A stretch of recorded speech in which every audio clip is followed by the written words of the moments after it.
Hello and welcome to the Emergency Department E-Induction series. This module covers an introduction to C-spine injuries in the Emergency Department.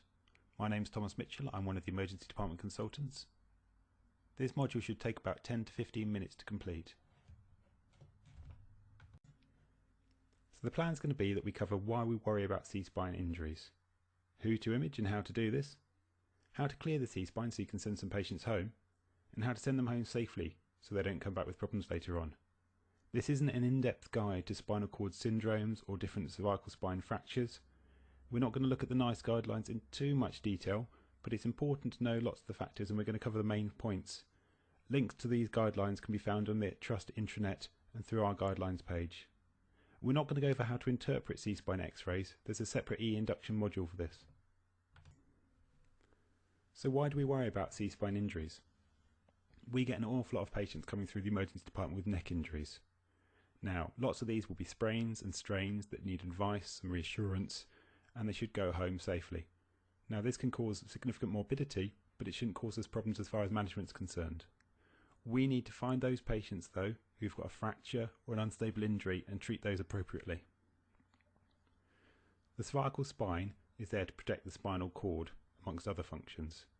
Injuries to the spinal cord in the neck can obviously have devastating problems with morbidity and potential mortality. Most of the times when the spinal cord is going to be injured, it's going to happen at the time of the accident because that's when all the forces are at their maximal. It is possible though to have an unstable injury without a spinal cord injury. These are the patients we really need to identify early to make sure we immobilise them and prevent any spinal cord injury from happening. These patients can present via the paramedics, immobilised through the majors area, or may walk in through the minors, so you need to be vigilant. Most of the time when there's a high mechanism, we have a high suspicion of injury, but in certain patient groups, such as those over the age of 65, we just need to have a really high suspicion of injury from the very beginning. Even when they come in with a wrist injury, we need to ask and think about neck problems. So it's difficult to decide who to image and how to image them. We can do x-rays, we can do CT scans, we can do MRIs, we can do nothing. Luckily, we've got some nice guidelines to follow to help us sort these out. We're going to go over these in more details in a second. When we do take x-rays, often these are inadequate. We've got a separate module which covers how to assess C-spine x-rays, but it's just important to note before you start investigation, some patients you're never going to get good views on. Adequate films can still miss significant injuries, so that's a normal looking x-ray that covers exactly the right amount of the spine that you need to see. We're still going to miss some potentially unstable injuries. Even with a normal CT scan, then potentially we might miss an unstable ligamental injury. So even if everything's normal, if you've got a suspicion that there could be something that we're missing, if there's any concerns, then you're going to talk to a senior earlier on. With everything we do in the emergency department, we really need to think of the risk and benefit balance. Now, we obviously want to identify every C-spine fracture and unstable injury, as we mentioned before, but we need to weigh this up against the risk of irradiating every patient who comes through the door.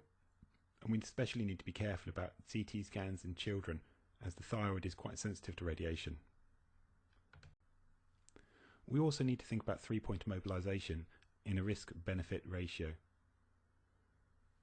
When we're strapping somebody down to the bed, they're often quite distressed.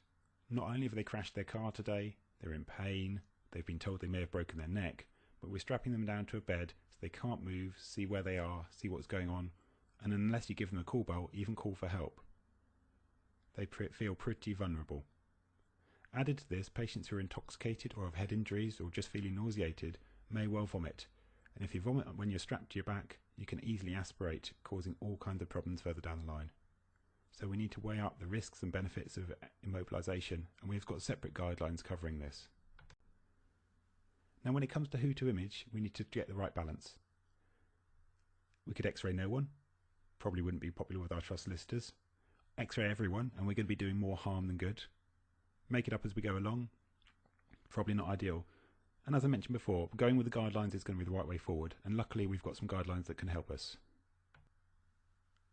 The NICE guidelines, updated in 2014, are very useful and should be our gold standard to follow. If anyone's done emergency medicine before 2014, it's worth having a look at these updated guidelines as there's quite a change.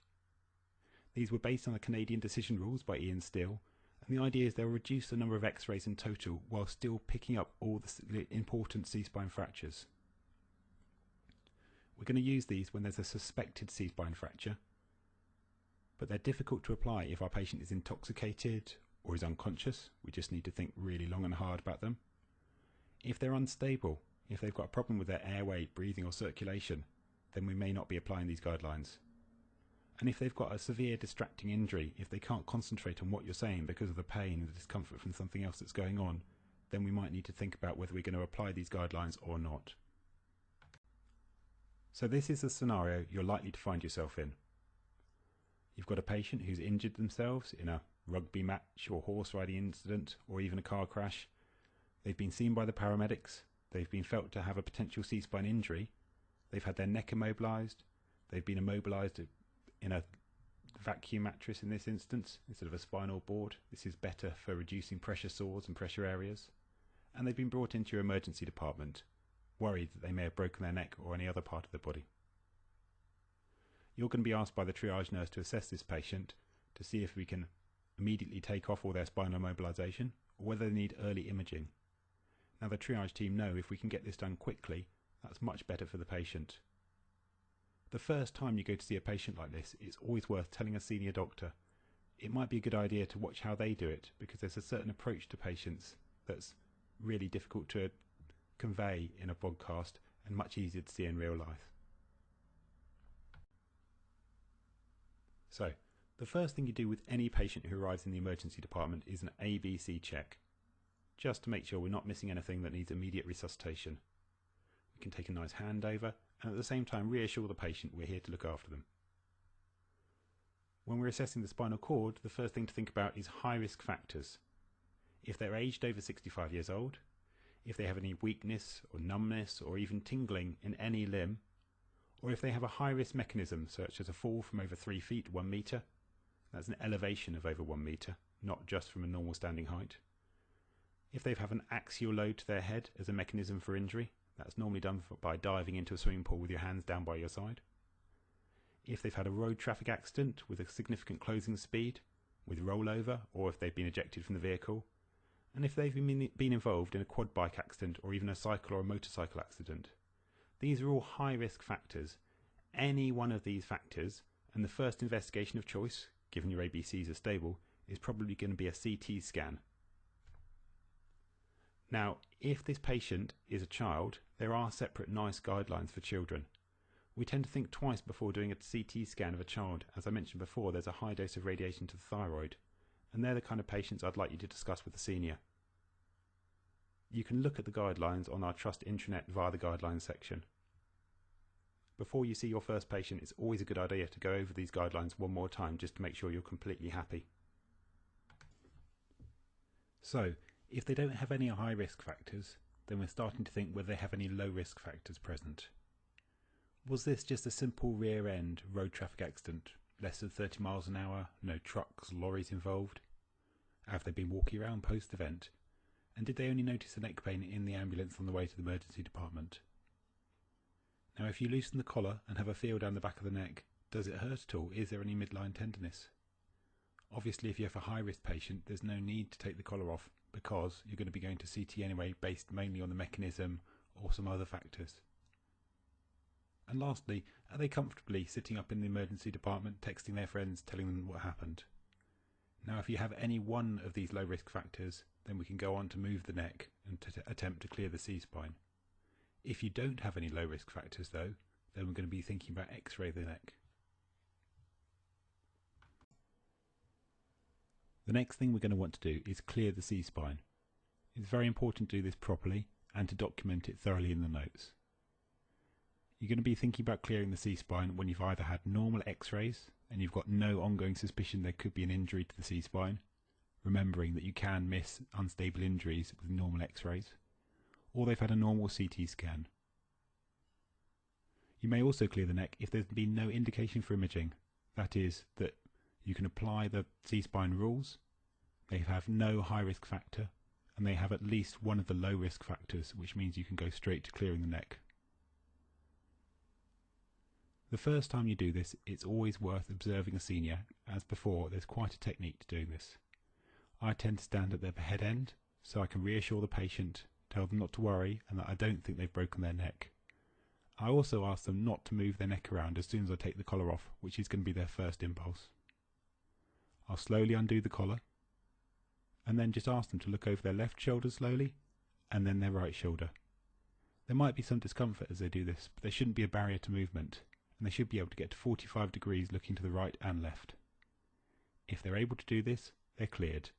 Ask them to lift their head up slightly, remove the C-spine collar, and sit them up very slowly over the next 15 to 20 minutes. You can also get some pain relief on board at this time. If they're unable to move their neck to the left or right, then you're going to put the collar back on and you're going to think about whether they need imaging or discussion with a senior doctor. It may be they just need a little bit more time and a bit more pain relief, but this is where you start involving your senior team.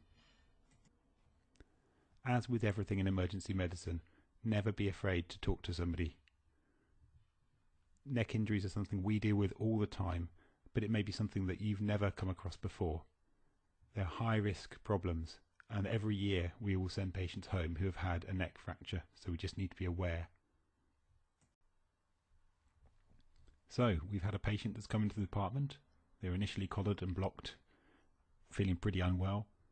We've told them there hasn't been a fracture. We've moved their neck. We've got them up and walking. Now it's time to try and discharge them home. Whenever we send somebody home, it's really important to give them clear advice. We have some neck injury advice sheets, and it's always worth looking through these before you give them to a patient so you can reinforce all the messages. We're going to be thinking about analgesia, taking regular pain relief, exercises. We're going to tell them it's going to hurt much more tomorrow morning after they've been sleeping because the muscles have had time to spasm overnight. And we're going to talk about reasons to reattend the department if they get weakness or numbness or any sensory problems, or if they feel that the pain's getting worse rather than better, or if there's any other concerns.